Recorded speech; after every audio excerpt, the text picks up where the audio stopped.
ভাবি ভাইয়া তো নাই, এভাবে আর কতদিন ডাকবেন? যদি ধরা টরা পড়ে যায়। ভাই তো বিদেশে আছে, তুমি তো জানো আমার সমস্যা হয় একটু, তাই জন্য তোমাকে ডাকি। আসো আমরা দুজনে একটু প্রেম করি। আমি বাড়িতে নাই, আমি বিদেশে ছিলাম। তোরা এগুলো কি করছিস? ভাই আমার কোনো দোষ নাই ভাই, ভাবি ডাকিছে বলে আসিছি। তাই তো কাশতে হবে। হ্যাঁ ভাই, ভাবি জোর করে ডাকিছে। চ তোরা মাছ ধরে কাছ। তুমি এগুলো কি কখন করছিস? আসলা বিদেশ থেকে? চ তোরা মাছ ধরে কাছ। মাদবর সাহেব, আমার একটা বিচার আছে, বিচারটা করে দেন। কি বিচার? আমার তখন বয়স হয়ে গেছে, আমি তো বিচার করতে পারছি না। আর ভাই আপনি বিচারটা করে দেন। কি বিচার হয়েছে তোমার, শুনি দেখি বলো। মাদবর সাহেব, ওই পাপের কথা আমি আর বলতে পারবো না, ওর কাছ থেকে শুনেন। নিজের পাপের কথা কি বলা যায়? ওর কাছ থেকে শুনেন।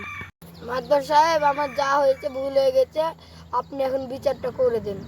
আমি বিদেশে চলে গেছি, তাই বলে কি তোকে এই কাজ করা লাগবে? মাদবর সাহেব, এদের তো বিচার মন মতন হবে না। এখন বিষয় হলো যে মেয়েকে জিজ্ঞেস করি আসলে তুমি কার সাথে থাকবে। ওটাই বলে। এই মেয়ে, তুমি কার সাথে থাকবা? এর সাথে তো যাও, আচ্ছা চলে যাও। বিচারটা কেমন হলো মাদবর সাহেব? খুবই ভালো। এখনকার বিচার করা মাদবর সাহেব খুবই কষ্টদায়ক। আপনারও বয়স হয়ে গেল, চলে যায়। আপনারও বয়স হয়ে গেল, আপনি বিদেশি করতে আছেন না। হারে আমার কপাল, আপনারা কেউ বউ থেকে বিদেশে যাবেন না, তাহলে আমার মতন বউ হারাই যাবে।